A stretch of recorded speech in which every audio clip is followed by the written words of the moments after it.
성령의 열매, 오늘 이제 오전 시간, 오후 시간, 2시간인데요.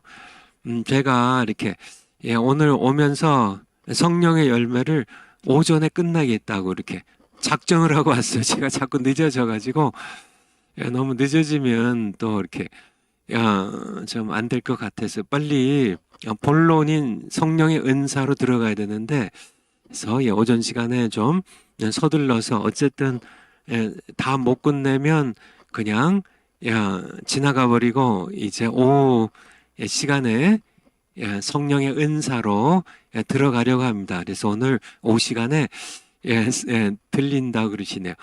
성령의 은사 서론 부분에 성령 은사 정의, 성령 은사의 정의 그거를 오후 시간에 하기로 하고 그래서 바로 우리 꽃장 화평으로 가도록 하겠습니다. 한번 올려주세요. 성령의 열매에 9가지 속성이 있는데 사랑, 아가페가 있고요. 두 번째가요. 희락, 기쁨, 아가페 사랑, 하나님께 속한 우리에게는 무슨 사랑이 있어? 하나님께서 태어날 때부터 우리에게는 필리아의 사랑을 형제 사랑에 조국 사랑에 필리아의 사랑을 주시고 두 번째 에롯의 사랑 주시고 스토르의 혈육지간에 부모의 자식을 향한 사랑 주셨는데 아가페는 하나님께 속한 것이라고 요한일서 4장에서요. 그래서 이 사랑은 다른 사랑은 그냥 우리가 저절로 돼요. 저절로 돼요. 그런데 하나님 우리에게 주셨으니까. 그런데 아가페 사랑은 나 자신을 죽이지 않으면 성령을 따라서 나 자신을 죽이지 않으면 할 수 없는 무조건적인 사랑이라고요. 희락은요? 희락은 카라라는 이 희락은 카리스라는 이 하나님의 은혜를 볼 때 우리가 자연적으로 느끼는 기쁨이라고요. 기쁨이 성령으로 거듭난 사람은 이 기쁨을 맛보아야 되는데요. 성령세를 받고 성령 충만할 때 이 기쁨도 충만해져요. 그래서 여러분들 늘 거듭나면 이 성령의 열매에 이 기쁨을 맛보게 되는데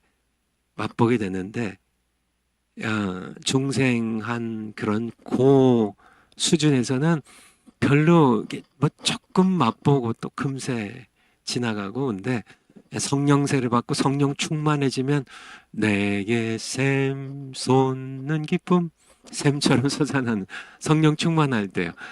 그런 기쁨을 누리시기 바라고요. 이제 화평으로 가는데 이 화평은 성령의 열매죠. 당연히 화평, 피스, 에이레네라는 헬라어인데요. 화평, 평강은 내주하시는 중생할 때 우리 안에 내주하시기 시작하신 성령의 인도하심 따라 내 뜻을 평강의 왕이신 The Prince of Peace 그리스도께 복종시키고 하나님의 말씀에 복종하며 살아갈 때 맺혀진다는 이사야서 9장 6절에 보면 평강의 왕이라고 예수 그리스도 메시아에 대한 예언이에요. 메시아의 탄생 예언인데 바로 이분이 평강의 왕이시라고 그렇게 말씀하고 계세요. 예수님 평강의 왕이십니다. 내가 예수님의 양이고 예수님을 따라가는 자인데 내 마음에 평강이 없다면 그 문제 있는 거죠. 그렇죠?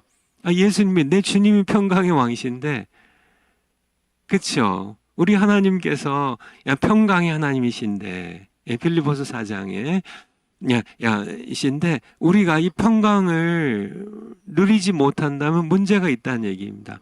성령으로 내가 정말 거듭났냐? 성령이 내 안에 계시냐? 그것은 이게 평강으로도 우리가 이렇게 판단해 볼 수 있다는, 측정해 볼 수 있다는 거죠. 그래서 우리가 이제 거듭나면 중생한 다음에 앞서 우리가 말씀드린 것처럼 중생하면 뭐 그때부터 이제 내가 그냥 이게 쫙 그냥 하나님의 자녀로서 성령의 열매를 풍성하게 맺고 그냥 늘 화평하게 살고 그런 건 아니라는 거죠. 우리 안은 전쟁터, 우리 마음이 갑자기 전쟁터가 된다는 거죠. 여전히 살아남아 있는 육체의 소욕이 죄의 세력, 우리가 죄의 노예는 아니고 죄가 왕노를 하지 않지만은 죄가 우리와 함께 대적 관계로 늘 싸우게 되는 성령께서 우리를 도우시기 때문에 내가 성령을 따라 살면 우리가 성령의 열매로 화평도 누리게 된다는 그런 말씀입니다. 그래서 이 평안은 세상이 주는 평안과 다르다는 거예요.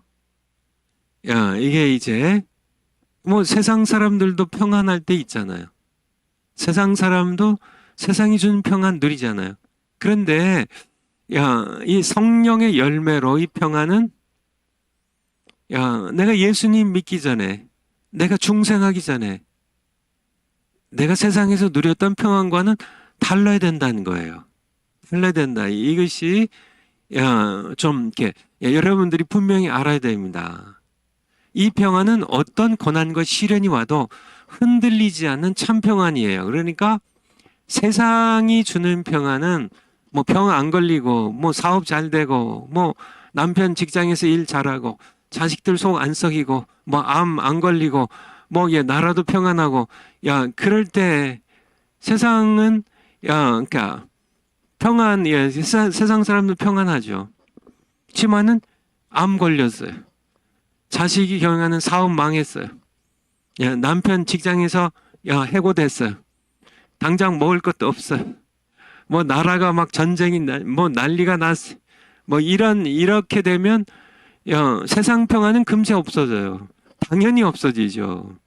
그냥 뭐 수심이 가득하고 걱정 근심에 그냥 진 눌리고 그냥 뭐 정말 이게 하루하루 사는 게 지옥 같고 정말 이렇게 괴롭고 정말 잠도 잘 안 오고 뭐 그렇죠. 그냥 그렇게 이 세상의 평안이죠. 근데 성령의 열매 속성으로서의 평안은, 성령이 주신 평안은 다르다는 얘기예요. 달라야 돼요. 달라야.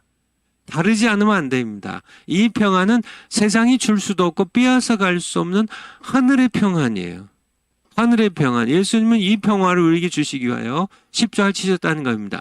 한번 요한복음 14장 27절 한번 찾아주실래요? 요한복음 14장 27절. 요한복음 14장 27절.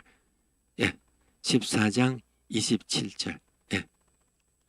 예수님께서 십자가 지시기 전에 우리에게 말씀하신 겁니다.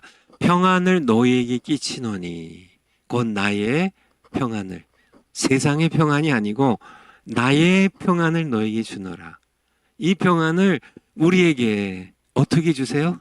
성령, 내주하신 성령을 통해 주세요. 근데 이 평안은 세상의 평안이 아니라 나의 평안이야. 나의 평안을 너희에게 주노라. 내가 너희에게 주는 이 평안은 세상이 주는 것 같지 아니하니라.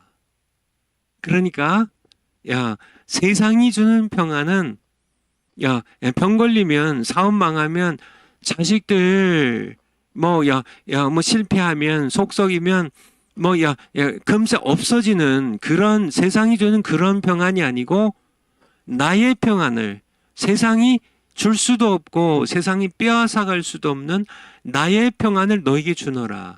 너희는 마음에 근심도 하지 말고 두려워하지도 말라고, 내가 주는 평안, 그 평안을 누리라고 우리에게 말씀해 주고 계십니다. 같은 요한복음 16장에 보면요, 16장 33절 16장 33절에 보면 예수님께서 이제 십자가 지실 때가 더 가까웠죠.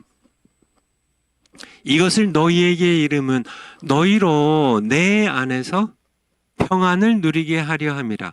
세상에서 너희가 환난을 당하나 담대하라, 내가 세상을 이겼노라. 우리가 그러니까 예수님이 주시는 평안을 누리는 것은 환난을 내가 이제 환난이 싹 제거버릴 테니까 넌 평안만 누려, 그런 평안이 아니고요. 세상에서 우리는 여전히 환난을 당해요. 이렇게 암도, 위암도 걸리고요. 교통사고도 나고요. 사업도 망하고요. 직장도 잃고, 먹을 것도 없고, 자식도 속썩이고, 되는 일, 하나 되는 것도 없고, 막 환난을 당하는데, 세상에서 너희가 환난을 당하나 담대하라, 내가 세상을 이겼노라. 세상을 이기신, 십자가에서 세상을 이기신 예수님께서 주시는 평안이에요. 내가 너에게 평안을 끼치노니 곧 나의 평안을 너에게 주노라. 나의 평안입니다. 이 평안은 세상이 주는 평안과 같지 않다고요. 환난을 당하지만은, 세상 사람들 환난을 당하면 금세 없어지는 평안입니다. 근데 예수님이 주신 평안은 환난을 당해도 예수님과 함께 세상을 이기는 그런 평안이에요.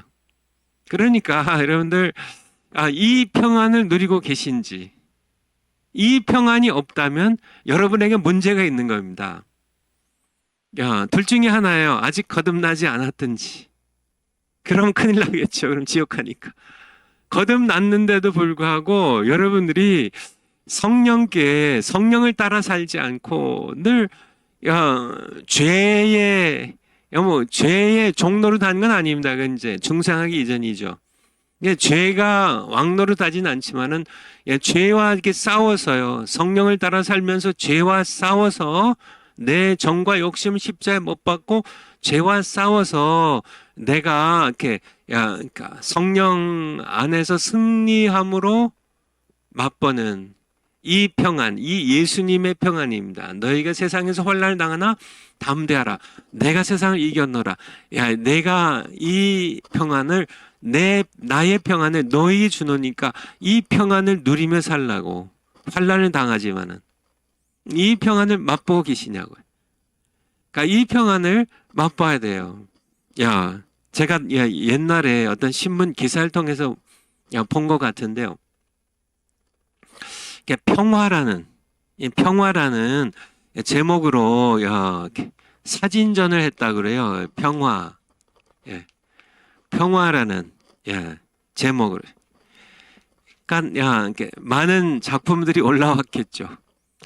잔잔한 호수에 참 이렇게 새들이 이렇게 앉아 있는 이런 바람 한 점 없이 고요한 호수에 이게 이렇게 어떤 사람은 엄마 품에 고이 잠든 갓난아기의 모습을 이렇게 사진전에 이제 출품한 작품들이 딱 보면 이게 평화롭다. 그런데 이제 최우수상을 받은 작품에 관한 그런 기사예요. 최우수상을 받은 작품은 잔잔한 호수 사진도 아니었고요. 엄마 품에 고이 잠든 아기 사진도 아니었고요. 다른 사진이 아니라 바닷가에 태풍이 몰려와 가지고요. 폭풍우 속에서 그냥 파도가 거세게 몰아치는데 바위 위에 잠들어 있는 새 한 마리가 그게 대작이었다 그래요. 그러니까 이렇게 새 한 마리가 정말 새들이 그런 이렇게 폭풍우 속이지만은 너희가 세상에서는 환난을 당하지만은 담대하라. 바위보다 하나님은 반석이시죠. 우리의 참 환난 가운데 우리가 피할 피난처이신 영원한 반석이신 만세 반석 열리니 만세 반석입니다. 든든한 영원한 반석이신 예수 그리스도 위에서 잠드는 그 평안. 참 세상은 어떻게 전쟁으로 요란하고요. 세상은 온갖 싸움과 온갖 그런 세상이 얼마나 요란스러운가요? 그렇죠. 한국도 요란스럽고요. 세상도 요란스럽고 이스라엘과 지금 또 하마스가 전쟁 중이고요. 또 우크라이나에서는 러시아의 침공과 함께 전쟁 중이고 세상은 온갖 폭풍우 가운데 휩싸여 있는 그런 세상이지만은 암이 있고 실패가 있고 실직이 있고 싸움이 있는 그런 세상이지만은 주사파들이 여전히 대한민국을 무너뜨리려고 하는 그런 세상이고 북한이 지금 핵무기를 가지고 남한을 위협하는 그런 세상이지만은 이런 폭풍우 속에서도 우리는 반석 위에 바위 위에 영원한 바위 위에 주님 품에서 편히 잠잘 수 있고 쉴 수 있는 이 평안을 여러분이 맛보고 계시냐는 그런 말씀이에요. 우리 베드로 보면은 참, 그러니까 이 베드로 어제 설교에서는 베드로가 정말 이렇게 부족한 것, 그렇죠. 부족한 면이 많았죠. 베드로가 이렇게 이방인 선교에 대해서 미적대다가 사도행전 10장이에요. 환상을 3번이나 보여주시고 정말 이렇게 고넬료의 종들이 보내시고 정말 이렇게 성령이 등을 떠다 밀어서 마지못해 이렇게 이방인을 향하여 고넬료 집에 가서도요.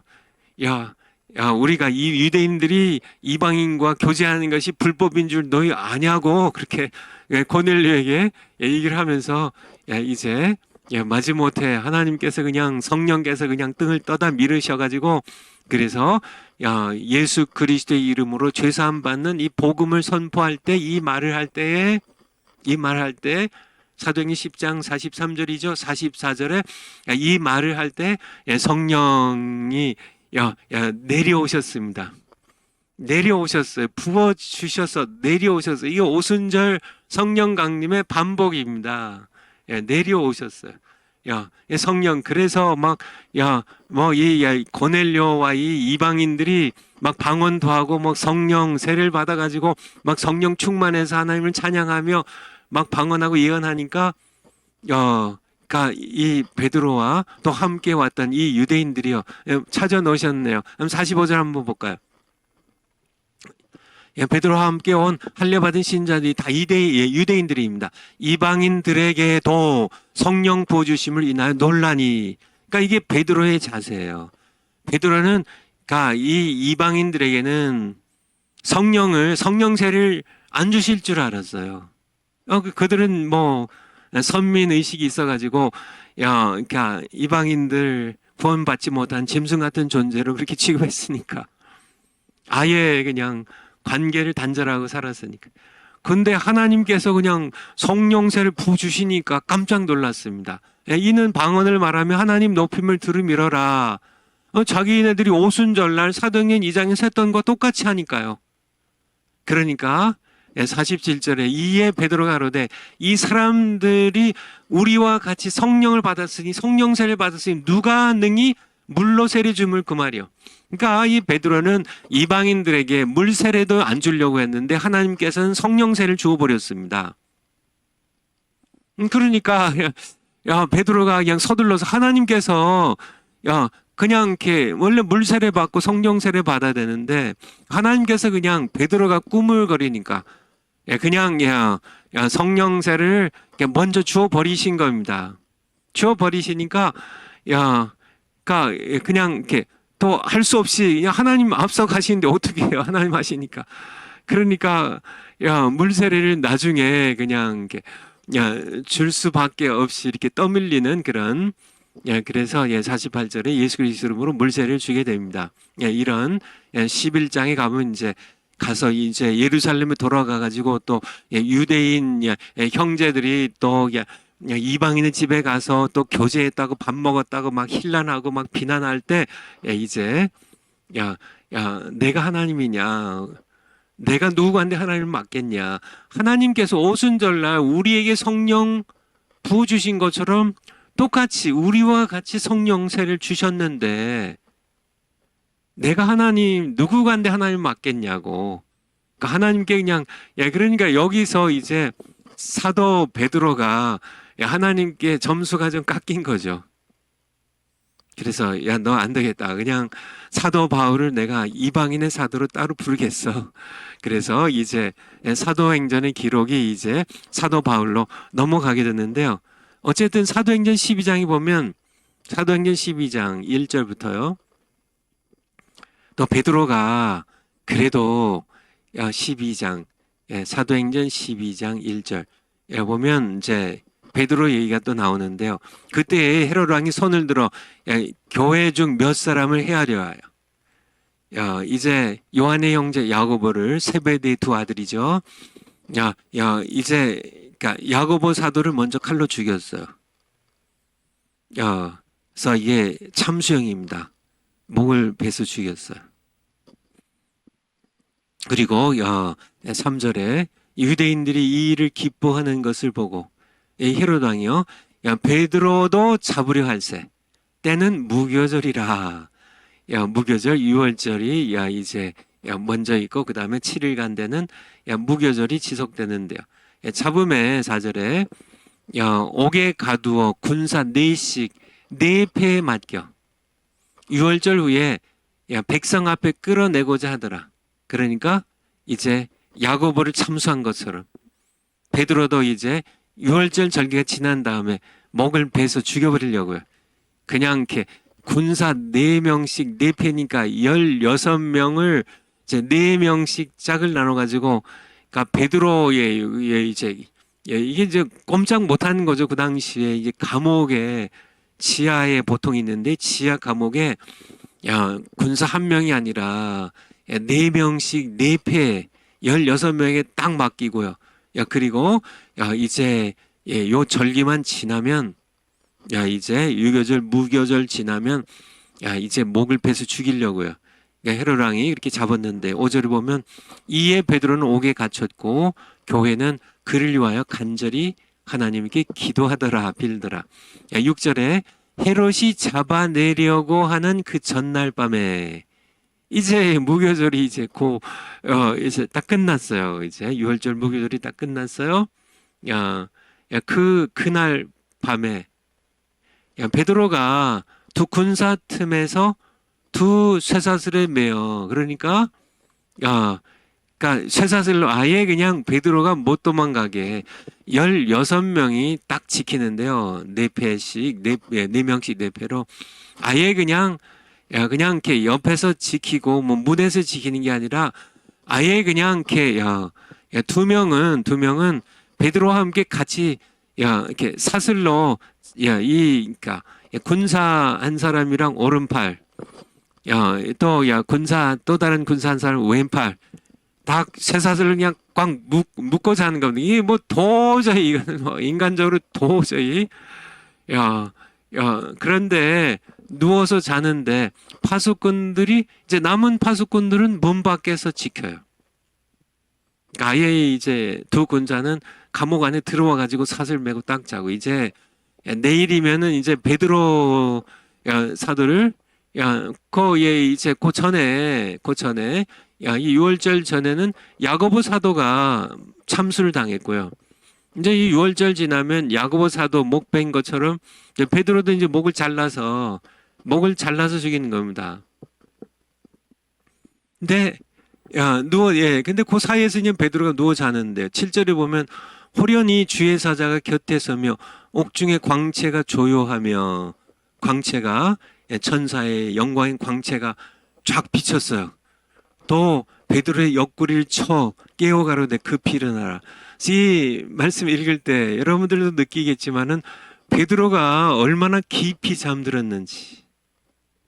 그러니까 정말 보통 이렇게 얕은 잠을 자면 누가 이렇게 자다가 남편이 이렇게 불을 탁 켜면 누가 이렇게 불을 탁 켜면 얕은 잠 자면 다 깹니다. 왜냐면 그러니까 이거를 이렇게 느끼기 때문에요. 근데 이 베드로는 하나님 보내신 천사가 광채를 발했는데도 잠을 안 깨요. 그러니까요, 이 천사가 베드로의 옆구리를 그냥 손으로 쳤겠어요? 발로 쳤겠어요? 그냥 콱 쳐가지고 지금 깨라고, 지금 잠 좀 그만 자 깨라고. 내가 왔는데 이렇게 계속 잠만 자냐고 이렇게 그냥 쳐서 옆구리를 콱 쳐가지고 깨워서 가르되 급히 일어나라. 여기서 우리는 그러니까 어떻게 내일 목 빼서 죽는데 잠이 어떻게 오겠어요? 잠이 어떻게 오겠냐고요. 이 복음서의 베드로였다면 아마 덜덜 떨면서 한숨도 못 자고요. 정말 한순간도 잠 못 들고. 그렇죠. 이 복음서 베드로 예수님 신문 당하시는 그런 예수님의 모습 보면서 가야바의 집에서 대제사장 집에서 그렇게 예수님 이렇게 신문 당하실 때 내가 죽을지언정 내가 옥에도 같이 가고 내가 죽을지언정 예수님 버리지 않겠습니다. 그렇게 장담했던 베드로가요. 막상 위협에 닥치니까 예수님을 모른다고 3번, 나는 그 사람 모릅니다. 나는 그 사람 상관없습니다. 나중에는 저주를 하면서 자신이 예수님 모른다고 했던 베드로였다면 잠 잤겠어요? 잠 여러분 같으면 뭐 남의 일이라고 이렇게 그럴 수 있겠지 뭐 이렇게 생각하시는지 모르겠지만은 야 정말 내일 칼에 목이 잘려서 죽는데 내일 그렇잖아요. 야고보도 같이 3년 반 동안 예수님 따라다닌 야고보도 목이 베서 죽었는데 바로 그 헤롯 왕이 자기도 이제 죽이려고 근데 바로 이제 직감하고 있을 텐데요. 요 전리만 끝나면 나는 이제 목 베서 이제 난 죽는다 알고 있었는데 어떻게 그렇게 태평하게 잘 수 있냐고요. 이게 바로 오순절 사도행전 2장의 오순절 성령세를 받은 베드로의 모습이에요. 복음서의 베드로였다면 아마 정말 한숨도 잠 못 잤을 겁니다. 두려움 때문에, 공포 때문에. 그런데요, 성령세를 받은 베드로. 이게 성령의 평안이에요. 세상이 주는 평안이 아니에요. 세상이 주는 평안은 결코 그럴 수가 없어요. 세상이 주는 평안은요, 그냥 이렇게 넋이 나가버리죠. 이 죽음에 대한 두려움 때문에요. 정말 그렇게, 사람들이 보는 가운데, 외친 가운데, 그렇게 정말 칼에 목이 잘려서 죽어가는, 이것을 상상만 해도 끔찍하고요. 정말 이렇게 넋이 나가버리죠. 똥오줌도 못 가린다 그러죠. 죽을 때가 되면. 그것이 세상이 주는 평안이에요. 뭐 점잖고 평안한 것 같아도요. 환경이 바뀌면요. 사람들이 다 평안을 잃어버리는데요. 성령의 열매로서의 평안은, 성령이 주신 하늘의 평안은 이게 베드로의 모습입니다. 베드로의 모습. 베드로가 바로 성령세를 받은 자로서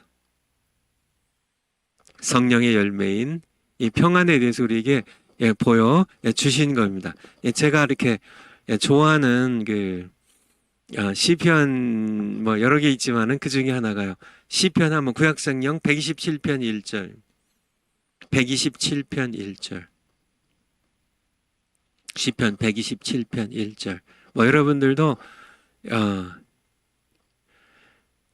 여호와께서 집을 세우지 아니하시면 세우는 자의 수고가 헛되며 여호와께서 성을 지키지 아니하시면 파수꾼의 경성함이 허사로다. 2절에 너희가 일찍이 일어나고 늦게 누우며 수고의 떡을 먹음이 헛되도다.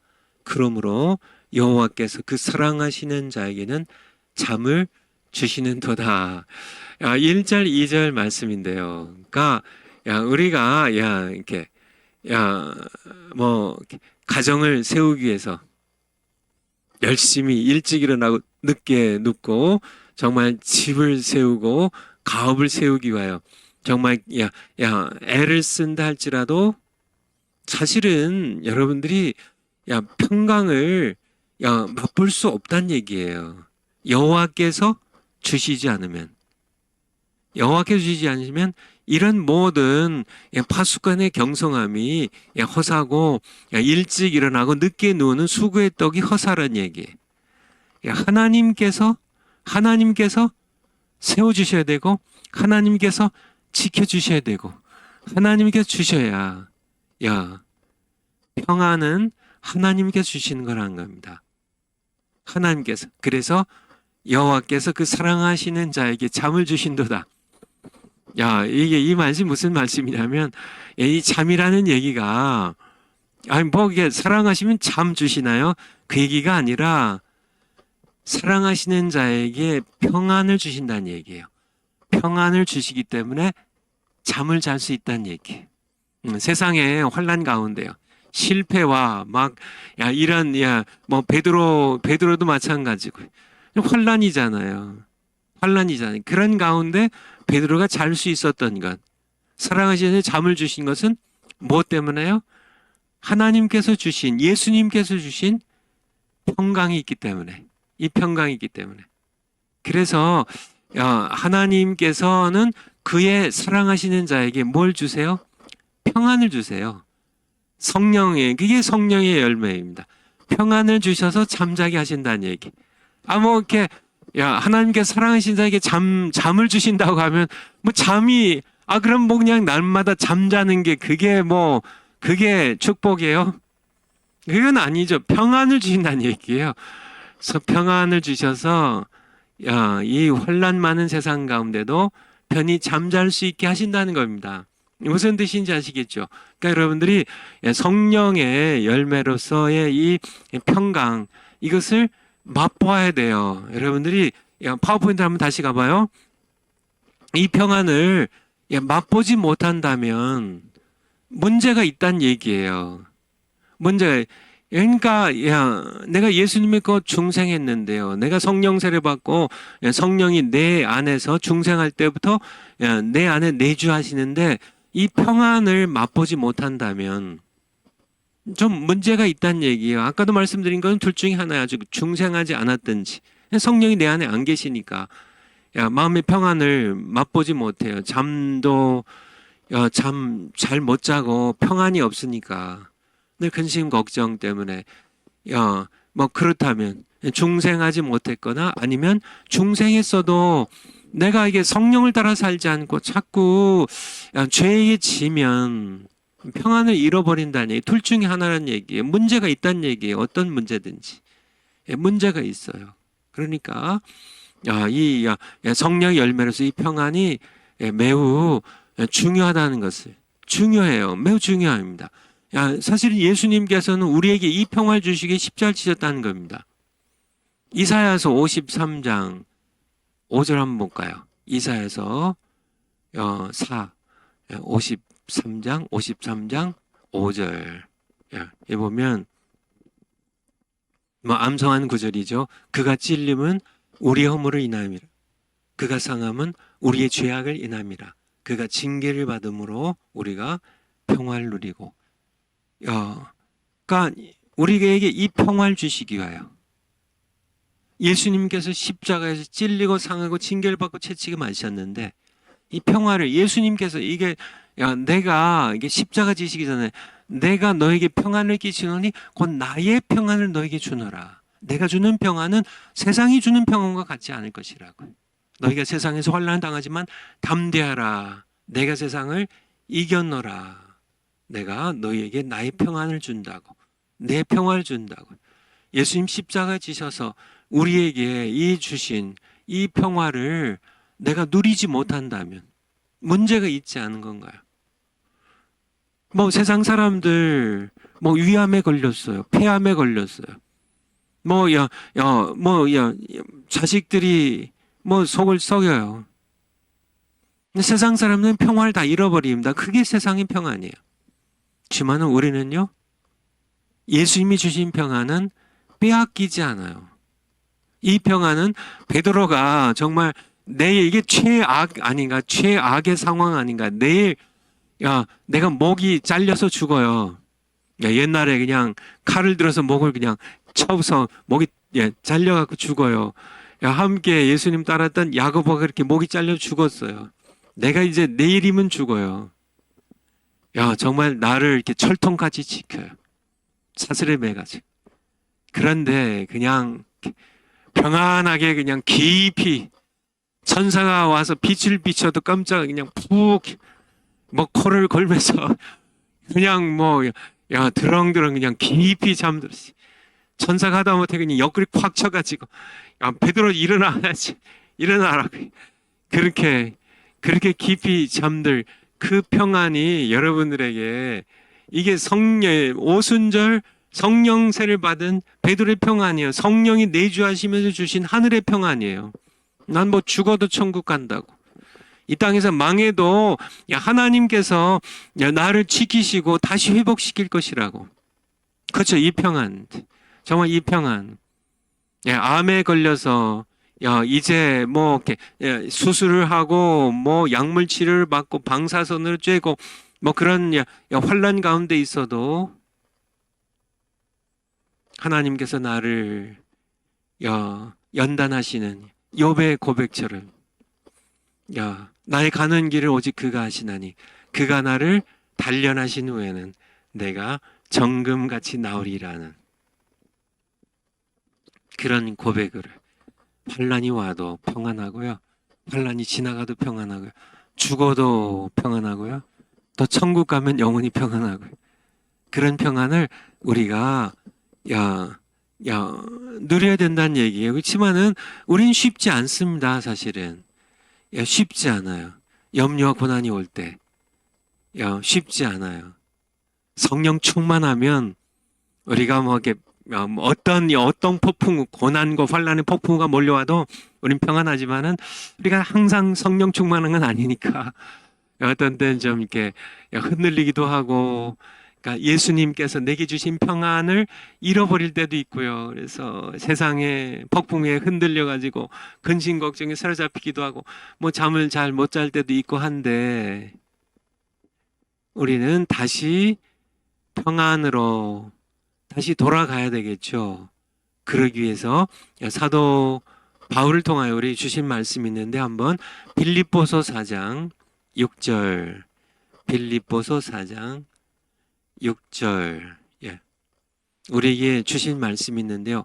아무것도 염려하지 말고 오직 모든 일에 기도와 간구로 너희 구할 것을 감사함으로 하나님께 아뢰라. 그리하면 모든 지각이 뛰어난 하나님의 평강이 그리스도 예수 안에서 너희 마음과 생각을 지키시리라. 아무것도 염려하지 말고, 그러니까 좀 이렇게 흔들릴 때, 평안을 우리가 잃어버릴 때 우리는 뭐 해야 돼요? 그냥 염려하지 말고, 염려, 걱정, 근심에 그냥 꽉 짓눌리지 말고, 그런 모든 그런 염려스러운 모든 일에 그냥 기도와 간구로 너희 구할 것을 감사함으로 하나님께 아뢰라. 감사함으로 아뢰라고요. 하나님께서 들어주시니까. 그리하면 모든 지각이 뛰어난 하나님의 평강이, 그러니까 이 하나님의 평강은 모든 지각이 뛰어나, 이게 세상의 지각으로는, 세상의 머리로는 이해가 안 되는 평강이, 하나님의 평강이, 모든 지각에, 이게 뭐 한두 가지가 아니라 모든 세상의 모든 지각에, 인간적인 생각으로는 도저히 이해가 안 되는 평강이, 하나님의 평강이, 이 평강이 그리스도 예수 안에서 너희 마음과 생각을 지키시리라. 마음과 생각을 평안하게 해요. 그러니까 베드로가 하나님의 이 평강이, 정말 인간의 머리로는 이해할 수 없는 하나님의 평강이 베드로를 지키니까, 베드로의 마음과 생각을 지키니까 그냥 내일 목베어 죽는데 그냥 깊이 잠들어 버리는 겁니다. 이런 평강을 우리가 맛보면서 살아야 되는데요. 이게 성령의 열매의 속성인 평강이에요. 여러분들 이 평강을 정말 이렇게 마음껏 누리시는 여러분 되시기를 축원을 드립니다. 파워포인트 다음 거요.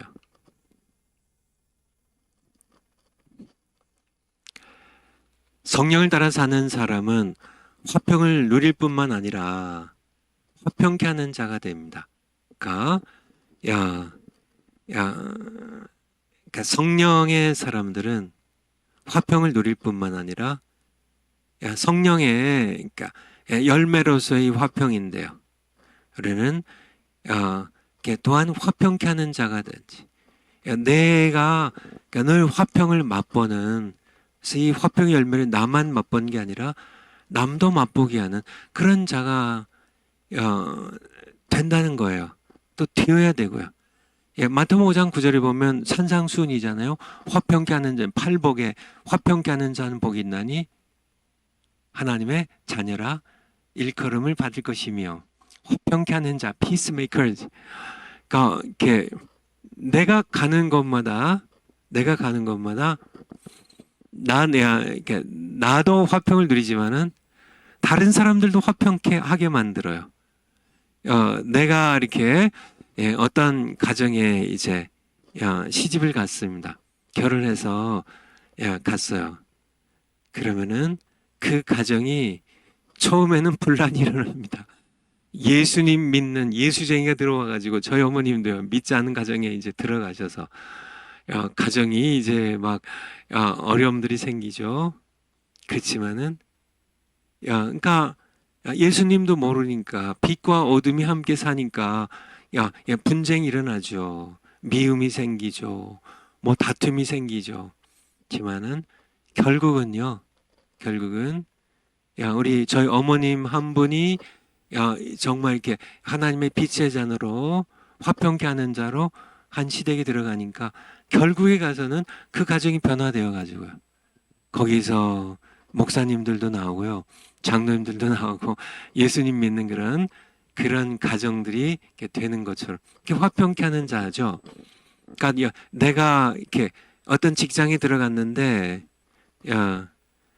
그 직장이 결국은 화평케 되지 않는다면 문제가 있다는 거죠. 내가 정말 성령의 사람인가? 성령의 사람인가? 내가 성령의 사람이라면 내가 화평을 누릴 뿐만 아니라 다른 사람들도 화평하게 만드는 우리 에베소서 4장 3절 한번 찾아주실래요? 에베소서 4장 3절 4장 3절 예. 평안에 매는 줄로 성령이 하나 되게 하신 것을 힘써 지키라. 교회도 마찬가지입니다. 교회에 내가 어느 교회에 뭐 이사를 가서 어느 교회에 이제 등록하고 다니는데요. 나 때문에 교회가 평안해져야 된다는 얘기예요. 그래야 내가 성령의 열매를 맺는 하나님의 자녀라는 그러한 말씀 우리가 알 수 있죠. 파워포인트로 한번 가볼까요? 성경에 보면 내 마음과 삶에 평안이 없다면 그리고 내가 머무는 곳에 나로 말미암아 화평보다 시기와 다툼이 일어난다면 내 안에 성령이 내주하시는지 또는 내가 성령을 따라 사는 사람인지 되돌아봐야 한다는 거예요.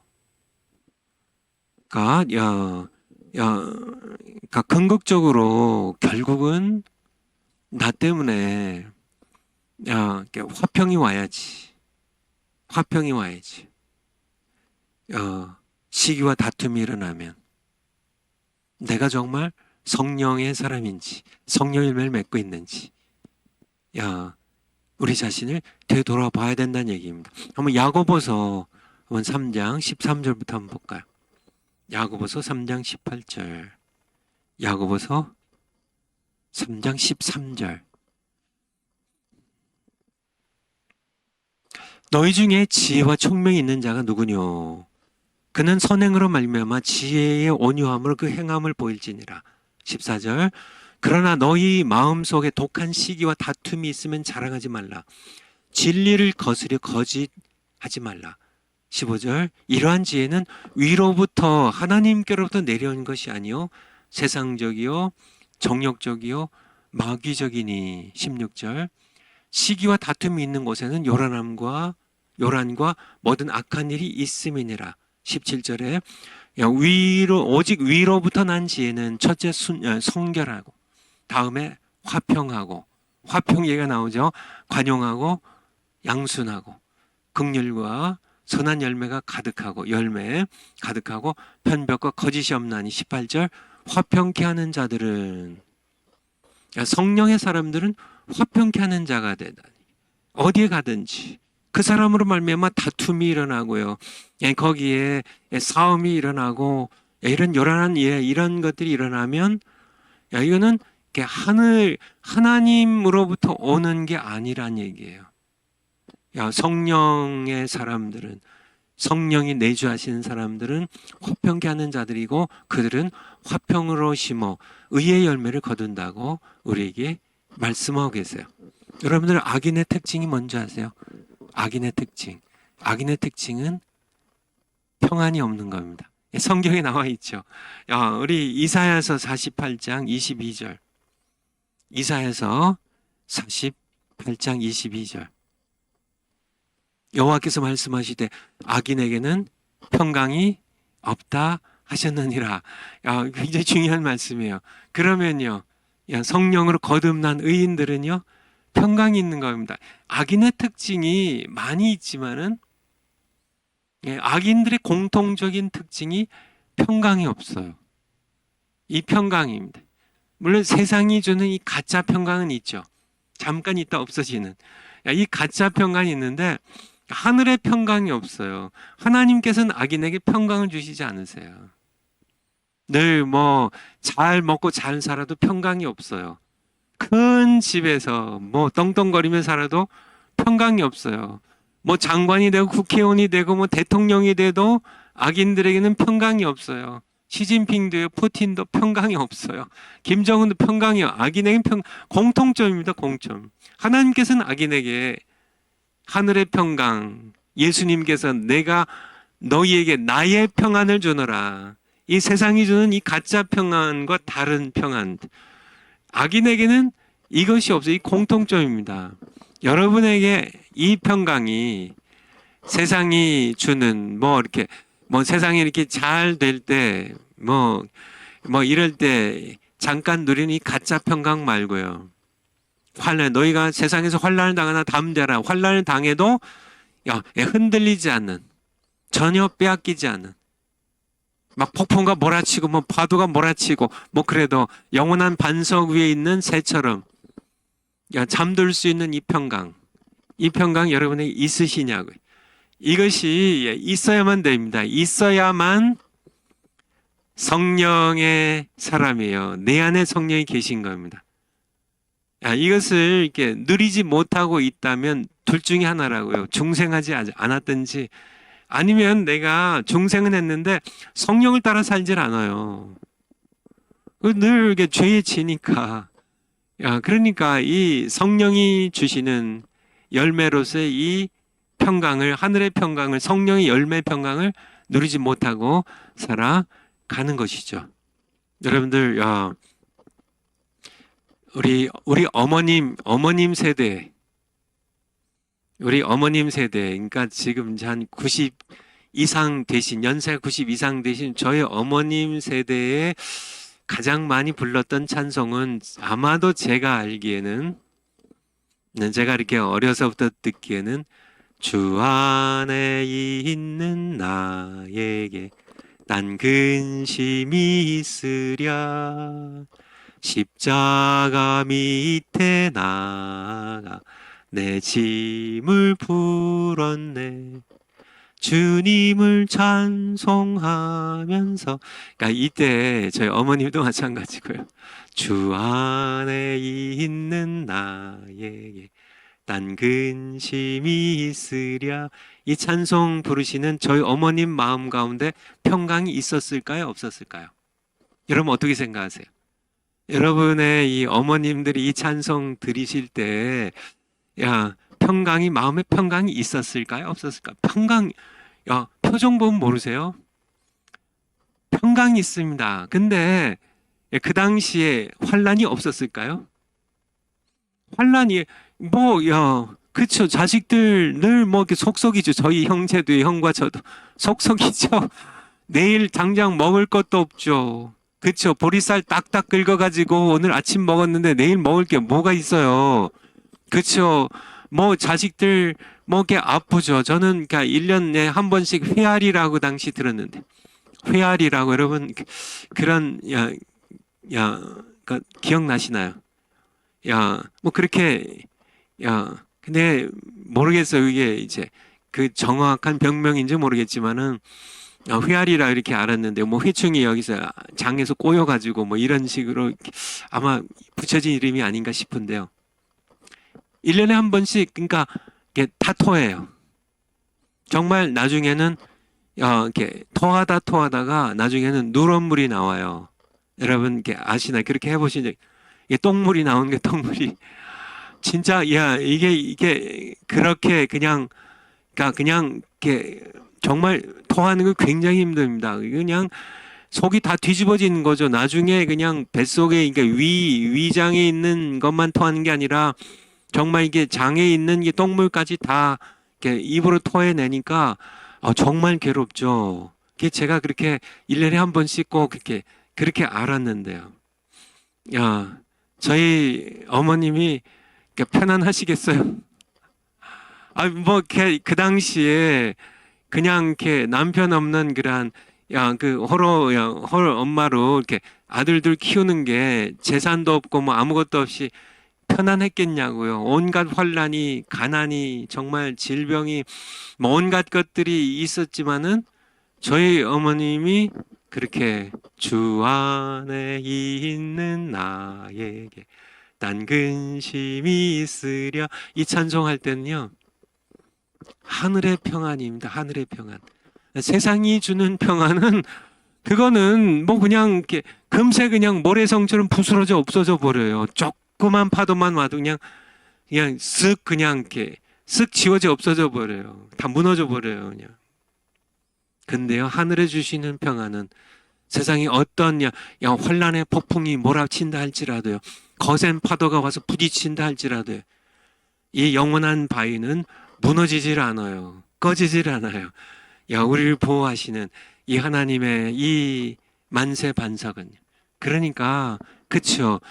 정말 옛날에 어머니들이 정말 이렇게 근심 걱정이 몰려올 때 정말 근심 걱정이 몰려올 때 정말 내일 뭘 먹고 사는지 정말 돈 한 푼 없는데 자식이 아플 때 정말 온갖 그런 근심 걱정 몰려올 때 그냥 아픈 아이 그냥 아파가지고 그냥 이렇게 그냥 활기가 그냥 생기가 전혀 없이 그냥 확 그냥 짜그러든 그냥 그 자식 포대기로 해가지고 등에 업고 잠자라고요. 먹은 거 없지만 배고프지만은 열나고 아프지만은 그 아이를 두들기면서요. 주 안에 있는 나에게 난 근심이 있으랴 십자가 밑에 나가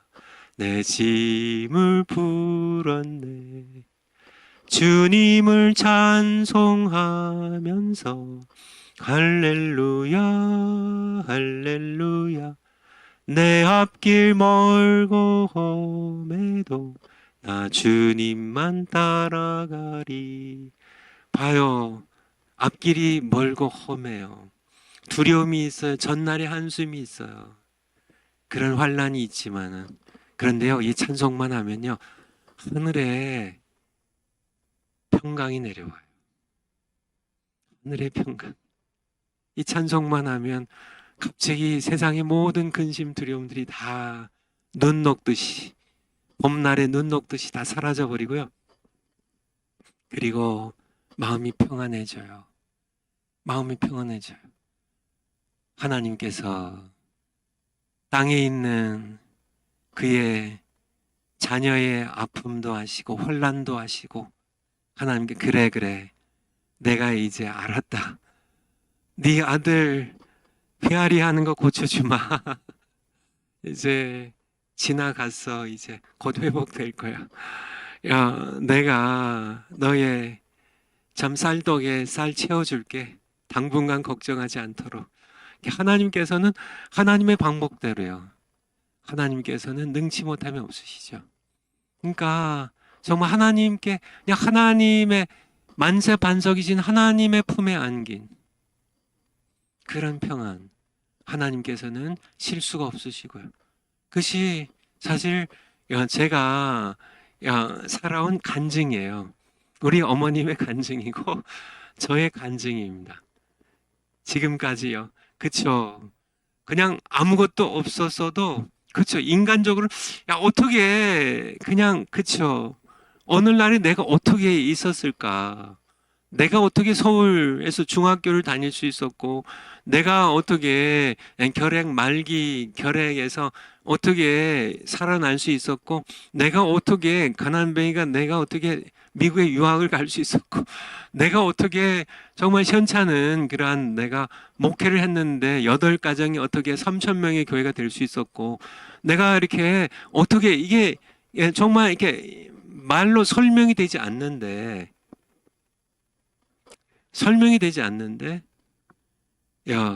누가 하셨어요? 하나님께서 하신 겁니다. 그냥 평강의 길로 위로부터 평강을 주시는 그러니까 이것이 성령이 주시는 평강이란 얘기예요. 이 평강을 여러분들이 맛보셔야 된다는 그런 말씀을 제가 드리고 있는 겁니다. 아시겠죠? 이 평강. 파워포인트 다음 거요. 파워포인트 다음 거. 사랑과 희락과 화평과 네 번째 오래 참음이에요. 오래 참음. 이 헬라어 단어가 마크로스라는 오래, 마크로스, 투모스라는 이 두 단어가 이렇게 합쳐진 단어입니다. 마크로토미아라는 합성어로 뭐 이런 단어는 뭐 몰라도 됩니다. 어쨌든 분노를 쏟아내지 않고 오래 참음을 의미할 때, 그리고 고통이나 고난을 원망 불평 없이 오래 참음을 뜻할 때 사용되는 단어예요. 마크로토미아한테.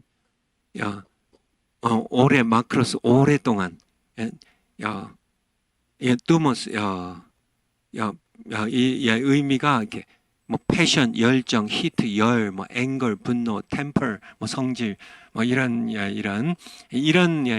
단어가 합쳐진 겁니다. 그러니까 어떤 그런 어떤 뜨거운 상태를 이렇게 참고 폭발하지 않는 그런 의미입니다. 하나님의 주된 성품 가운데 하나가 노하기를 더디하신다는 거예요. 출애굽기 34장 6절 한번 볼까요? 하나님의 성품. 출애굽기 34장 6절. 모세에게 하나님께서 이렇게 나타나셔서 여호와께서 그의 앞으로 지나시며 모세 앞으로 지나시며 반포하시되 여호와로라 여호와로라. 자신을 모세에게 소개하는 겁니다. 자비롭고 은혜롭고 노하기를 더디하고 인자와 진실이 많은 하나님이로라. 이게 하나님 자기소개예요. 자기소개입니다. 그러니까 하나님의 성품입니다. 나는 노하기를 더디한다. 다윗에게도 하나님께서 그렇게 노하기를 더디하신 하나님으로 이렇게 나타나시는데요.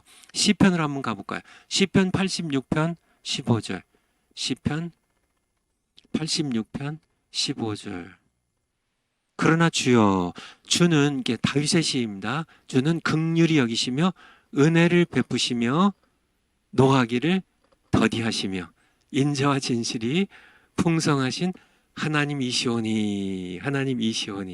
그러니까 하나님 여러분들 하나님은 노하기를, 그렇죠? 저도 생각해봐도 하나님께서 제가 이렇게 좀 둔해 가지고, 그러니까 이게 하나님께서 이렇게 노하기를 더디하시는 분이 아니시면 저는 엄청 맞았을 겁니다. 저희 제가 이게 위로 형이 하나 있어요. 이제 형제가 호르몬이 밑에 자랐는데요. 저의 형은 성격이 굉장히 급해요. 정말 성격이 불같아요. 저는 완전히 정반대예요. 그래서 저는 굉장히 느리고 정말 이렇게 둔하죠. 그래서 저희 어머님께서 이렇게 우리 자랄 때 얘들은 꼭 둘 합쳐갖고 딱 나누면 좋겠다고. 저희 형은 뭐 불같아요. 그냥 성격이 이게 굉장히 급해요. 급하고 막 그냥 저는 또 한없이 느려 터지고 그런 저의 이게 별명이 이렇게 미련 곰퉁이라고 이렇게 저희 어머님께서 그렇게 얘기하시곤 했는데 어쨌든 이게 느려 터진 그러니까 저희 형이 저하고 같이 자랄 때 제가 느려 터지니까 형이 자기가 급하니까 제가 많이 뚫려 맞았습니다. 그러니까 느려 터지니까 뭘 어딜 가도 그렇고 뭘 해도 그렇고 뭐 본인 말 들어도 되고 그냥 이렇게 급한데 불처럼 급한데 그냥 당장 해야 되는데 전 느려 터져가지고 그냥 이게 참지 못해가지고 그냥 노하기를 이렇게 빨리 해가지고 저희 형이 이게 저희 형이 옛날 생각 이렇게 다 기억하는지 모르겠지만은 맞는 저로서는 정말 이렇게 성격이 그냥 너무 급해요. 급해. 저는 또 한없이 느려 터지고 그러니까 근데 하나님께서는 저희 형과 같지 않아가지고 정말 다행이라는 얘기예요. 제 하나님께서 그냥 성격이 급하셨다면 저는 엄청 두들겨 맞았을 겁니다. 하나님께서 말씀하셔도 알아듣는 것도 느려 터지고 또 알아들었어도 또 행동하는 거 느려 터지고 그러니까 목회할 때도 그렇고 뭐 유학생활 할 때도 그렇고 기도하는 것도 그렇고 모든 게 하나님께서는 감사하게도 노하기를 더디하시는 분이에요. 여러분들도 아마 저만큼은 아니었어도 아마 좀 느려가지고 하나님께서 그냥 성격이 급하신 분이었다면 여러분도 많이 얻어 터졌을 겁니다. 근데 노하기를 그러니까 하나님의 성품이에요. 그러니까 성령의 열매는 하나님의 성품이라고 성령의 열매 맨 처음에 말씀드린 것처럼 하나님의 성품이에요. 그러니까 오래 참는 것, 이 평강 바로 전에 이 평강도 마찬가지고요. 이게 하나님의 성품이에요. 평강이 그러니까 예수님께서 나의 평안을 주노라 말씀하시고 하늘에서 내려온 평강이라고요. 하나님의 성품입니다. 그러니까 노하기 더디한 오래 참는 것도 하나님의 성품이란 얘기예요. 하나님의 성품입니다. 우리가 하나님의 자녀로서 우리도 오래 참아야 되겠죠. 그렇죠? 노하기를 혈기 부리지 말고 노하기를 더디해야 되겠죠. 이게 성령의 열매의 한 속성이란 얘기입니다. 요나서 보면 참 재밌는데요. 요나가 이제 하나님께서 요나서가 4장으로 돼 있는데요. 1장에 보면 하나님께서 니느웨에 가서 내가 40일 후에 내가 그 성을 심판한다고 가서 외치라고 하니까 이 요나가 이 니느웨로 가지 않고 아수르의 수도 니느웨로 가지 않고 다시스로 정반대 방향으로 도망치려고요. 요바로 내려가게 되죠. 어쨌든요. 하나님께서는 이제 배 타고 이제 도망치는 요나를 그냥 놔주지 않습니다. 하나님께서 추격을 해요. 폭풍우를 몰고 추격을 하십니다. 그래가지고 이 그러니까 요나가 탄 이 배가 폭풍을 만나가지고 그냥 사람들이 막 뭐 전부 다 그냥 배짐 다 버리고 정말 죽느냐 뭐 이렇게 하는데 결국은 요나를 이제 내가 하나님께 도망쳐서 그런 거다. 나를 바다에 던지라고. 어쨌든 이렇게 진행이 되는데요. 결국 하나님께서 이제 정말 폭풍으로 몰고 쫓아가가지고 요나를 붙잡아가지고 다시 물고기 뱃속에 집어넣고 거기서 이제 3일 밤낮을 회개하게 하시고 다시 토해내게 하셔서 니느웨로 보내시잖아요. 하나님은 그러니까 아무도 못 막아요. 하나님 하시면 그냥 곱게 순종하는 게 좋습니다. 그래서 이제 니느웨에 가서 사흘 되는 이 큰 성을 그냥 딱 하루만 합니다. 하루만 해요. 애따 모르겠다. 3일은 그냥 하나님께서 그냥 갔다 그냥 거기다 그냥 집어 던지니까 그냥 알 수 없이 가서 하지만은 그냥 아마 이게 성실하게도 하지 않았을 겁니다. 그냥 이렇게 몇 마디 외치고 또 그냥 이렇게 한참 쉬다가 또 몇 마디 외치고 근데 놀랍게도요. 니느웨 사람들이 하나님의 역사가 있어서요. 왕으로부터 노예까지 심지어는 소나 이 당나귀들까지 전부 금식을 시키고 하나님 앞에 회개를 시켜요. 그러니까 요나가 굉장히 화가 납니다. 굉장히 화가 나요. 거기에 요나서 한번 요나서 4장 1절부터 한번 보죠. 참 선지자 가운데 이런 선지자도 있어요. 요나가 심히 싫어하고 놓아요. 그러니까 요나가 아니 하나님께 이게 지금 하나님 하신 일이 이게 이제 재앙을 내리지 않았거든요. 그러니까 이게 하나님께서 이 니느웨 성을 심판 안 하셨으니까 요나가 심히 싫어하고 놓아요. 2절에 보면 여호와께 기도하여 가로되 그냥 정말 하나님께 뿔이 잔뜩 난 겁니다. 하나님 싫어. 그냥 하나님 이렇게 하나님께 지금 항의하고 대드는 겁니다. 이래도 되는가 모르겠어요. 하나님께 기도해 가로되 여호와여 내가 고국에 있을 때 이러하겠다고 말씀하지 아니하였나이까.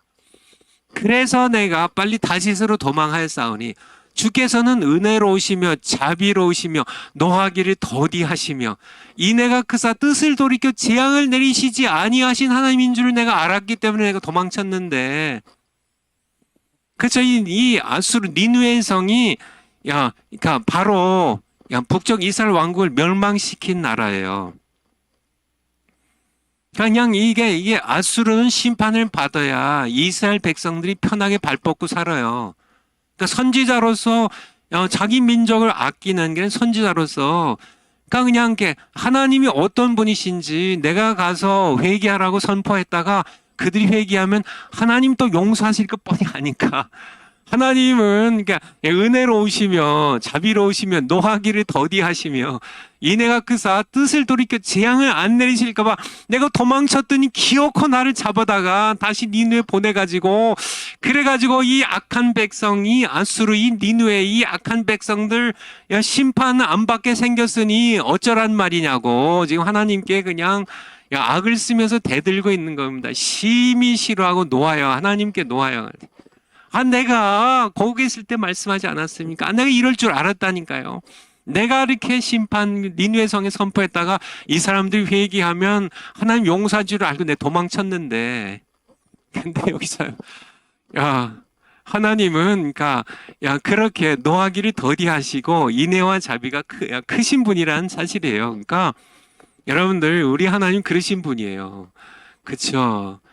김정은을 지금도 그러니까 이게 그냥 정말 그에게 심판의 불을 쏟으셔서 그쵸 그냥 요한계시록 8장에 나와 있는 것처럼 그러니까 성도의 기도를 천사들이 받아가지고 이제 향과 함께 이제 받아가지고 하나님께 올라가서 쏟아 놓는데 그 향단에 쏟아 놓는데 정말 하나님께서는 기도의 응답으로 정말 이렇게 땅에 그러니까 하나님의 심판의 불을 쏟아 버리시는데 부으시는데 아직도 김정은의 머리에 이렇게 하나님의 심판에 진노의 불을 쏟아붓지 않으시는 걸 보면 하나님은 정말 은혜로우시고 자비로우시고 노하기를 더디하시는 분이세요.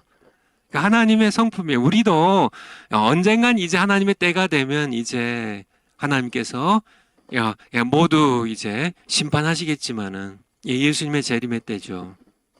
지만은 우리가 알아야 될 것은 그게 우리 하나님 아버지의 성품이란 얘기예요. 그러니까 우리가 이 하나님 아버지의 성품을 내가 이 성품 가운데 사랑 아가페 사랑이죠. 아가페 사랑. 그리고요 희락 기쁨입니다. 하나님의 속성이에요. 그리고 화평 그리고 오래 참음 노하기를 더디하시는 이 성품을 우리가 본받아야 된다는 얘기예요. 본받아야 된다는. 본받아야 된다. 그러니까 우리 파워포인트 한번 다시 가볼까요? 성령의 열매로서 오래 참음은 세 번째. 그게 제가 쓰는 이 파워포인트랑 이렇게 우리 청교도 신학원이 가고 있는 파워포인트가 연도가 좀 틀려가지고 이렇게 헬라어도 조금 이렇게 좀 흩어지고 글자가 1, 2, 3 요게 원래 한글로 된 사자 요게 맞는 거예요. 요게 사자 이게 네 번째. 요게 그 위에 게 이렇게 별 표시 동그라미 된 게 요게 3번이에요. 그 1, 2번은 어떻게 이제 1, 2 요 저기로 아랍의 숫자로 했는데 요게 한자 1, 2로 바뀌었네요. 어쨌든 여러분 그렇게 이해하시고요. 세 번째, 성령의 열매로서 오래 참으면 힘이 없어서 참는 것이 아니라 그렇죠. 하나님께서 니느웨의 성 그들을 힘이 없어서 참아주시나요? 아니죠. 보복할 힘이 있어도 하나님의 공의와 긍휼에 맡기기 위해 참는 것이다. 그러니까 나에게 악을 행하는 자들을 향해 분노하고 보복하지 말고 인내로 하나님께 맡기는 믿음의 길을 걷자는 내가 나에게 악을 행하는 나를 해코지하는 그러한 사람을 내가 힘이 없어서 참는 거는 이게 성령의 열매의 오래 참음이 아니란 얘기예요. 성령의 열매 오래 참음은 내가 힘이 있어요. 내가 그에게 보복할 힘이 있어요. 그를 그냥 죽사발 만들 힘이 있어요. 그래도 내가 하나님의 자녀이니까 내 안에 계신 성령님을 따라서 내가 하나님께 맡기는 그런 이게 바로 오래 참음이에요. 성령 열매로서. 그러니까 다윗의 모습을 보면은 그게 다윗을 사무엘상 24장 볼까요? 사무엘상 24장 10절 3상 24장 10절. 그러니까 사울 왕이 자기를 죽이려고 하죠. 죽이려고 했을 때 다윗이 사무엘상 24장과요 26장에 두 번 이렇게 하나님께서 죽일 기회를 주십니다. 그런데 사울 왕을 죽이지 않아요. 보복하지 않죠. 오늘 여호와께서 굴에서 왕을 내 손에 붙이신 것을 왕이 아셨을 것이니이다. 혹이 나를 권하여 내 곁에 있는 내 부하가 나를 권하여 왕을 죽이라 하였으나 내가 왕을 아껴 말하기를 나는 내 손을 들어 내 주를 해치지 아니하리니. 이제 다윗이 사울 왕의 부하였으니까요. 그는 하나님의 기름 부음을 받은 자가 대민이라 하였나이다. 11절에요. 나의 아버지여 보소서. 이제 사울 왕을 다윗이 아버지라고 부르고 있습니다. 내 손에 있는 왕의 옷자락을 보소서. 내가 왕을 죽이지 아니하고 겉 옷자락만 베었은즉 나의 손에 악이나 죄가가 없는 줄을 아실지니이다. 왕은 내 생명을 찾아 죽이려 하시나 나는 왕에게 범죄한 일이 없나이다. 12절에 여호와께서는 나와 사울 왕 당신 사이에 판단하사 하나님께 맡기는 겁니다. 나를 위하여 여호와 하나님께서 보복하시려니와 왕에게 보복하시려니와 내 손으로는 이게 오래 참음이에요. 이게 오래 참음입니다. 그러니까 다윗처럼 우리도 이렇게 다윗이 사무엘 선지자에게 기름 부음 받을 때 성령이 그에게 임하죠. 사울 왕에게는 이제 성령이 떠나고 악신이 악한 영이 사울 왕을 괴롭히기 시작하고요. 그러니까 그러니까 다윗이 성령을 받지 않았다면 사울 왕을 죽여버리죠. 뭐 하나님께서 주신 기회고 또 하나님께서 사울 왕 대신에 자기가 두 번째 이스라엘 왕이 되도록 사무엘 선지자를 통해 기름을 이미 부었잖아요. 근데 억울하게 사울 왕이 자기를 죽이려고 그래요. 사울 왕이 자기를 죽이려고 해요.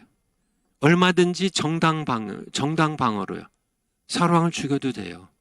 그가 날 죽이려고 하니까. 그것도 죄가 있어 죽이려고 하는 게 아니라 시기해서 사울이 죽인 자는 천천히요. 다윗이 죽인 자는 만만이라는. 그래서 다윗을 시기해서 죽이려고 하는 이 사울 왕을 보복할 수 있지만은 힘이 있지만은 죽일 수 있었지만은 다윗이 성령을 받은 사람으로요. 하나님께 맡기고 보복하지 않은 것. 이게 성령의 열매로서의 오래 참음이라는 그러한 말씀을 드린 겁니다. 여러분들 이렇게 좀 오래 참아야 될 때가 있죠. 잘 참으세요? 잘 참으시냐고요. 그러니까 저도 이렇게 제가 이제 사람들하고 이렇게 잘 부딪히지 않는 성격이지만은 좀 부딪힐 때가 있죠. 억울한 일을 당할 때가 가끔 있습니다. 그럴 때 이렇게 참기 힘들 때가 있어요. 정말 내게 힘이 있을 때 보복하고 싶은. 내가 그래도 이렇게 큰 교회 담임 목사인데 당신 한번 골탕 먹여볼까? 제가 이렇게 미국에서 목회할 때요. 제가 이렇게 억울한 그런 모함을 당하거나 그럴 때 제가 힘이 세상적으로 생각해도 제가 힘이 있어요. 교회를 이용해 가지고요.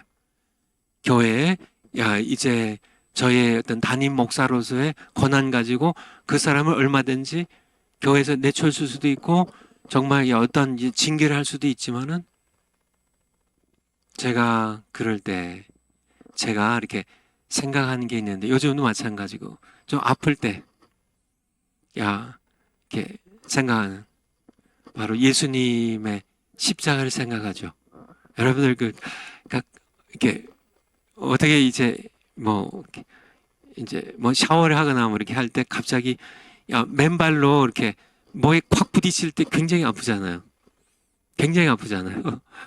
근데 그때마다 탁 떠오르는 생각이 있는데 예수님은 얼마나 아프셨을까 그런 생각 때문에 그러면은 이제 모든 아픈 것들이 금세 지나가 버리고 말죠. 마찬가지로 예수님께서도 모욕을 당하셨는데 그런 생각을 성령께서 떠오르게 하세요. 그래서 정말 모함을 당하고 마음이 아플 때 힘들 때 정말 보복하고 싶을 때 성령께서는 나 같은 거 뭐 하나님의 아들 한 점의 죄도 없고 거룩하신 하나님의 아들이 인간들에게 침뱉음을 당하고 그쵸 죄인들이 퇴하고 침을 뱉고요 예수님께 채찍질을 가하고 갈대 같은 걸 머리를 때리고 희롱하고 야 정말 겉옷을 벗기고 맨살에 채찍질을 가겠어요. 야 그가 채찍에 맞음으로 우리는 나음을 입었도다.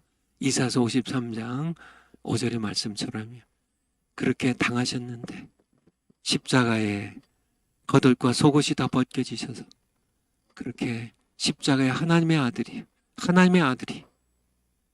정말 그냥 평민이 아니라 하나님의 아들이 하나밖에 없으신 하나님의 아들이 그 거룩하신 분이 그렇게 당하셨는데 나 같은 것 뭐 모함 당하고 뭐 내가 세상에서 억울한 일 당하는 것 그렇죠. 예수님께서는 하나님의 성품이 오래 참는 거예요. 노하기를 더디하신 겁니다. 예수님께서는 죄인들을 오래 참으셔서 참아주시고 십자가의 길을 걸어가셔도 예수님 그렇죠. 우리도 그렇고요. 저도 그렇고요. 우리가 정말 이렇게 예수님의 십자가의 오래 참음을 생각하시면서 우리가 참 다른 사람들 내가 보복할 힘이 있어도 참아주시는 그런 여러분들이 모두 되셨으면 좋겠습니다. 파워포인트 다음 거요. 시간이 이제 10분밖에 남지 않았는데요. 자비, 양선, 충성, 온유, 절제 5개가 남았는데요. 5개 뭐 하나하나 귀한 거지만은 어쨌든 이렇게 10분 안에 다 끝내고 못한 게 있으면 그냥 이렇게 지나가도록 하겠습니다. 그리고 점심 먹은 다음에는 그냥 이렇게 성령 은사의 정의에 대하여 은사론 이제 첫 시간입니다.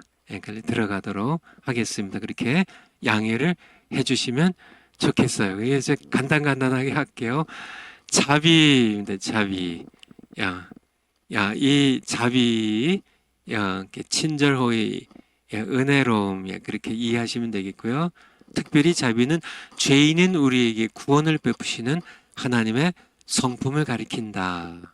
디도서 3장, 신약성경 디도서 3장 4절. 디도서 3장 4절. 우리 구주 하나님의 자비와 세상 사람 사랑하심을 나타내실 때 우리를 구원하시되 우리의 행한 바 의로운 행위로 말미암지 않고 오직 그의 긍휼하심을 쫓아 그러니까 우리를 구원하실 때 하나님께서 자비와 4절의 자비와 사랑하심을 나타내셨다는 얘기예요. 그래서 우리 행한 바 의로운 행위로 하면 우리는 전부 지옥이에요. 천국에 아무도 합격 못해요. 우리의 행한 바 의로운 행위가 누더기 같은 의로운 행위, 모든 그러한 죄악뿐인 탐욕과 거짓과 위선과 이기심과 모든 정욕과 모든 악한 것들 뿐인 그런 우리의 행한 바 의로운 행위는 그런 이거로 했다면 우리는 구원을 받을 수가 없었어요. 근데 오직 긍휼하심을 쫓아 중생이심과 성령이 새롭게 하심으로 우리를 구원하셨는데 그것이 어떻게 나타난 거예요? 하나님의 자비와 사랑으로. 하나님께서는 우리 죄인들을 자비로움으로 우리를 구원하셨다는 그런 말씀입니다. 우리 야고보서 5장 11절. 야고보서 5장 11절. 보라 인내하는 자를 우리가 복되다 하나니 너희가 욥의 인내를 들었고 주께서 주신 결말을 보았거니와 주는 가장 자비하시고 이게 바로 성령의 하나님의 성품이요 성령의 열매예요. 우리도 우리 아버지가 자비로우신 분이니까 예수님께서는 이 하나님의 자비를 가장 잘 보여주신 우리 맨 앞에서 말씀드린 것처럼 예수님, 그러니까 성령의 열매는 하나님의 성품이고요. 이 하나님의 성품을 가장 잘 보여주신 분은, 완벽해 보이신 분은 예수님이시라는 얘기예요. 그러니까 예수님께서 이 자비를 어떻게 보여주셨냐? 성경 구절이 많은데요. 우리 마태복음 14장 14절. 예수께서 나오사 큰 무리를 보시고 불쌍히 여기사 그 중에 있는 병인을 고쳐주시니라. 가 이제 병자들 고쳐주시고 15절부터면 오병이의 기적입니다. 저녁이 되면 제자들이 나와 가로되 이곳은 빈들이요 때도 이미 저물었으니 무리를 보내어 마을에 들어가 먹을 것을 사 먹게 하소서. 이제 제자들에게 오병이의 기적을 베푸시는, 그러니까 이 예수님의 자비하신 모습이에요. 우리 같은 마태복음 20장 34절, 마태복음 20장 34절, 34절. 여기 이제 소경인데, 소경. 예수께서 민망히 여기사, 여리고성에 가던 바디메오 사건이에요. 그러니까 저희 눈을 만지시니 곧 보게 되어 저희가 예수를 쫓으니라. 그러니까 예수님께서 바디메오가 이제 여리고성을 통해서 이제 예수님 걸어가실 때 소리를 지르죠. 다윗의 son 예수여 나를 불쌍히 여기소서. 사람들이 꾸짖었습니다. 시끄럽다고 지금 예수님 지금 길 가시는데 왜 방해하냐고 야단치니까 이 바디메오가 어떻게 해서 더 소리를 크게 높여서 다윗의 자손 예수여 나를 불쌍히 여기소서. 그때 예수님께서 저런 거지가, 눈먼 거지가 왜 나를 불러 하고 지나가신 게 아니라 멈추어 섰어요. 데려오라고. 예수님께서는 그렇게 자비하신 분이세요. 우리도, 그러니까 정말 이렇게 예수님께서 우리를 사랑하시고 자비로 베푸셔서 우리가 구원을 받게 되고, 지금도 예수님의 자비를 맛보며 우리가 살아가는 거죠. 그래서 자비에 대해서요. 이게 시간이 없네요. 우리 파워포인트 다음 거요. 그냥 요점만 좀 해야 될 것 같아요. 양선인데, 양선은 어떤 도덕적으로 선한 마음의 상태를 가리키기보다는 이 행동을 가리킨다는 얘기예요. 자기유의를 구하지 않냐고. 그러니까 상태라기보다는 액션입니다. 행동이라는 얘기예요. 그 사람 참 마음이 착해. 그것보다는 적극적 행동입니다. 예를 들어 배고픈 자에게 음식을 주고 환난을 당하는 고아 과부를 도와주고 병든 자를 돌보는 것이 양선이라는 얘기예요. 그러니까 마음이 이렇게 착한 상태. 근데 이렇게 그냥 착해요. 화도 잘 안 내고 그냥 착해요. 이런 걸 가리키는 게 아니라 이 양선은, 그러니까 이 양선은 적극적인 선을 가리킨다는 얘기.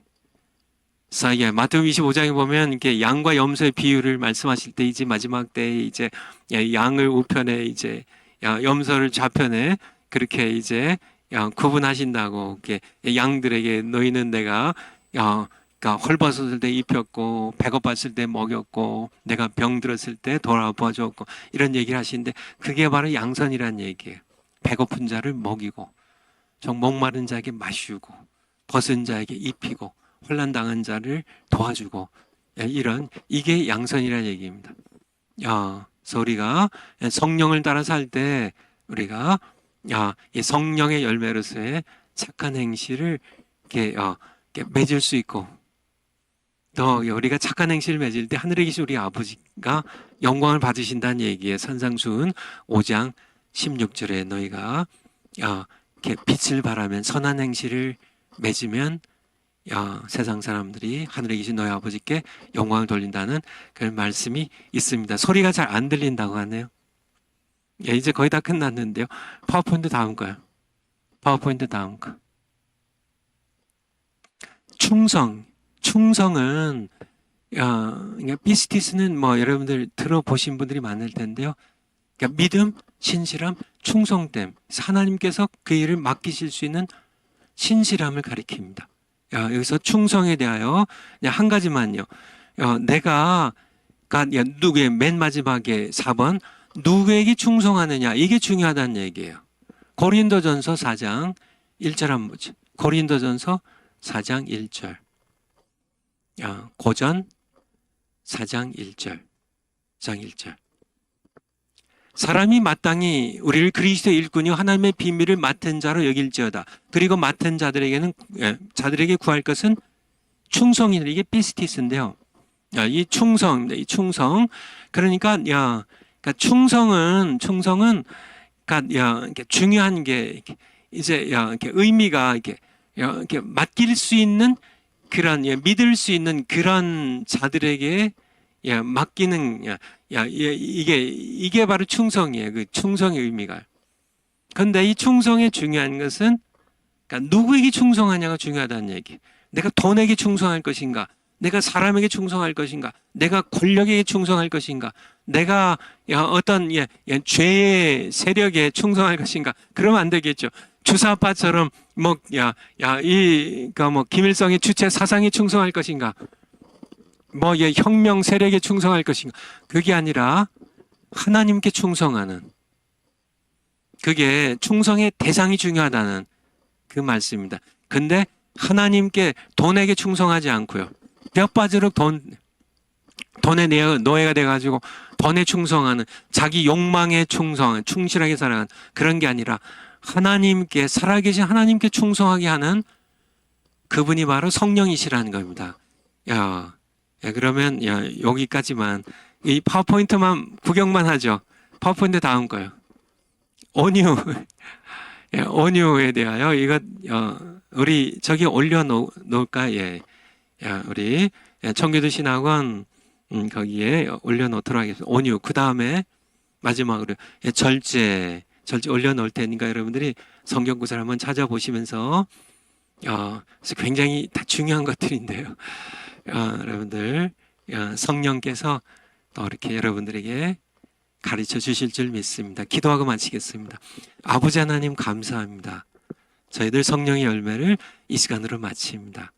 무엇보다 우리가 성령의 열매에 대한 지식만 배우는 그런 우리가 되지 않게 하시고, 우리 안에 성령 내주하시는데 성령께 우리가 늘 이렇게 성령을 따라 행함으로 성령의 열매를 풍성하게 맺는 저희들 되어서 하나님 아버지께 영광 돌리는 삶을 살아갈 수 있도록 그렇게 우리를 붙잡아 주시고 또 사용해 주세요.